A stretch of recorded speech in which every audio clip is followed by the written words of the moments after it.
Depuis sa création en 1990, le taux de promotion et de diplomation, le taux de réussite de promotion et de diplomation varie selon les cycles entre 75 et 100%. Je viens de recevoir les statistiques partielles d'une semaine de la direction de la scolarité, de l'orientation et des statistiques dans le premier cycle.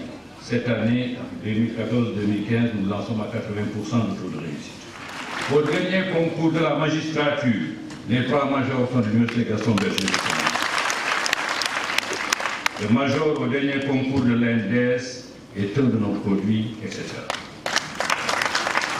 Depuis 2014, l'Université Gaston Berger a été labellisée par la Banque mondiale Centre d'excellence africain en mathématiques et technologies de l'information et de la communication, avec une mise à disposition à terme de 8 millions de dollars, soit près de 4 milliards de francs CFA pour développer ces sciences et technologies dans la sous-région et au-delà. L'Université Cheikh Anta Diop, la grande sœur, je taquine mon ami Ibrahim Dir, c'est notre grand-mère, l'Université Cheikh Anta Diop de Dakar a réalisé la même performance en médecine, plus particulièrement dans le domaine de la santé de la mère et de l'enfant, Centre d'excellence africain en médecine, l'Université Cheikh Anta Diop. Dans le domaine des joutes intellectuelles au plan national et international, qui sont devenus d'importants indicateurs de performance, l'Université Gaston Berger a été 3 fois championne d'Afrique de plaidoirie dans le cadre des procès fictifs, dont la dernière édition tenue à Lusaka en 2015.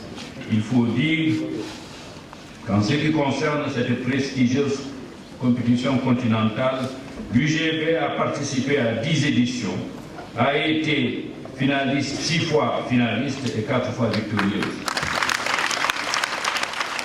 Les mêmes performances sont enregistrées dans des compétitions telles que Débattons, Voix des Jeunes, Identité IC, etc. Notre université contribue à répondre aux besoins de tous ces jeunes bacheliers qui frappent aux portes de nos universités et qui ont droit à l'éducation.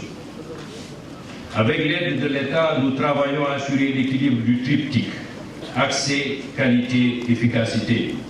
Améliorer l'accès à l'enseignement supérieur sans compromettre la qualité mesurée par l'efficacité interne et l'efficacité externe, comme je l'ai annoncé tantôt.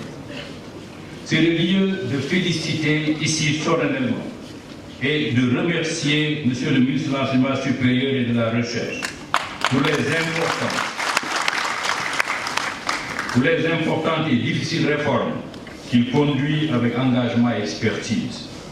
L'État a compris que pour permettre aux universités de former des ressources humaines de qualité, capables de répondre aux besoins de notre pays en matière de développement, en 2016, pour la première fois depuis 5 ans, la subvention de l'État à l'endroit de l'université Gaston Berger a augmenté de 1,735 milliard de francs CFA, un effort fort apprécié par l'Assemblée de l'université. Cependant, l'Université Gaston Berger a entamé des politiques hardies de génération de ressources.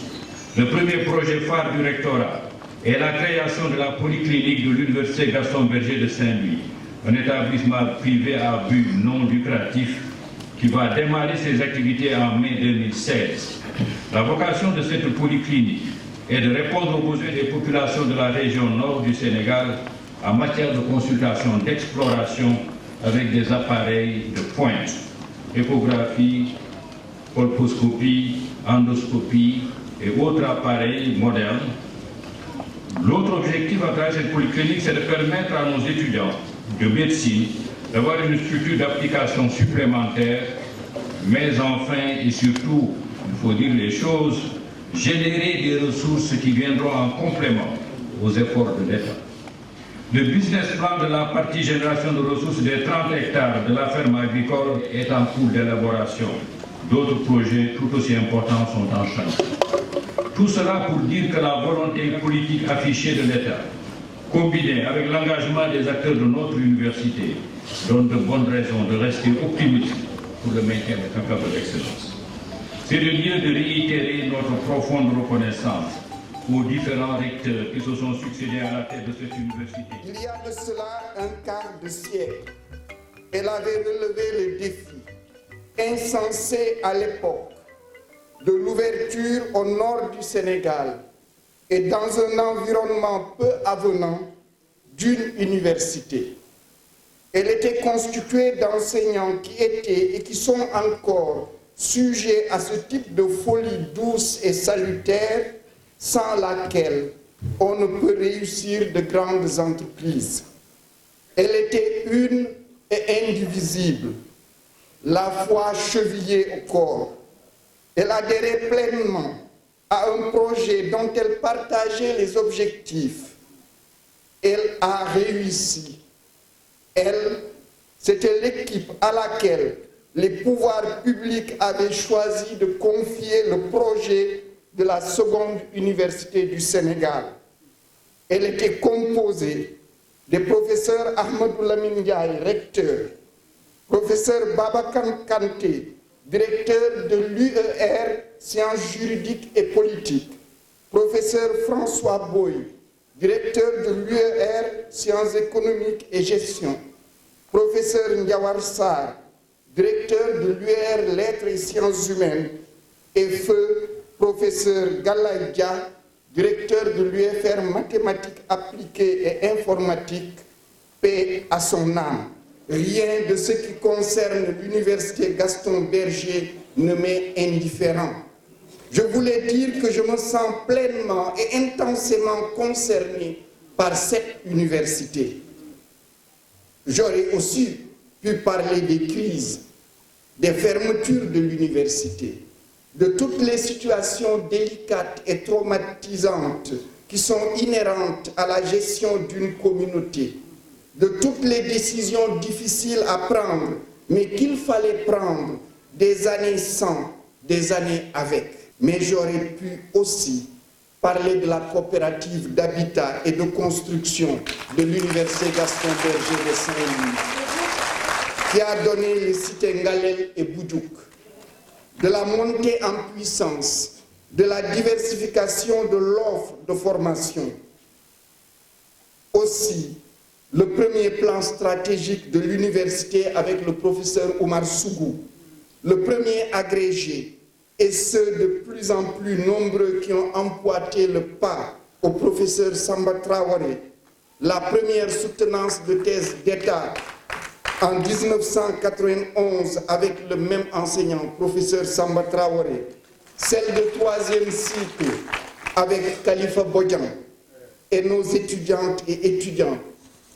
Monsieur le recteur, chers invités, les importantes réformes engagées au sein du sous-secteur de l'enseignement supérieur vont complètement transformer la structuration de nos universités, harmoniser leur mode d'administration, corriger leur gouvernance, améliorer leur efficacité interne et externe et rehausser leur niveau d'infrastructure et d'équipement de façon à permettre l'atteinte des objectifs du gouvernement dans le cadre du plan Sénégal émergent.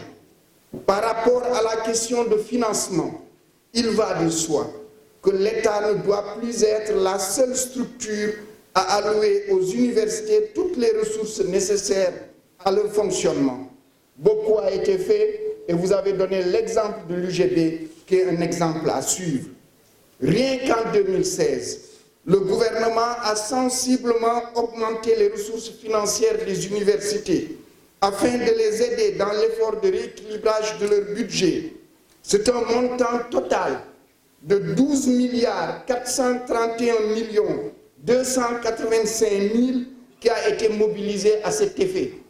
Le budget de l'UCAD a été augmenté de 7 461 626 000. Le budget de l'UGB a été augmenté de 1 735 609 000. Le budget de l'université de Thiès a été augmenté de 1 300 millions. Le budget de l'université Alioune Diop de Bambey de 834 millions. Le budget de l'université Assane Seck de Ziguinchor de 800 millions et celui de l'école polytechnique de Thiès de 300 millions. Or, déjà en 2010, les dépenses publiques sur les universités ont coûté 7,8% du total des dépenses publiques ordinaires représentant 1,2% du PIB, contre une moyenne subsaharienne de 0,6% et une moyenne OCDE de 1%. J'ai l'intime conviction que l'université sénégalaise va changer, parce que je suis convaincu que nous avons le même projet pour ce pays, sa jeunesse et son système éducatif. Parce que je perçois toute cette envie forte d'améliorer des choses contrariées. J'ai aussi l'intime conviction qu'il n'y a rien à faire si au préalable, il n'y a pas un environnement apaisé. Ce n'est pas un appel à la renonciation à un droit, celui de faire grève, qui est constitutionnellement reconnu. En fait, c'est un appel à une réflexion à propos du bon usage de la grève.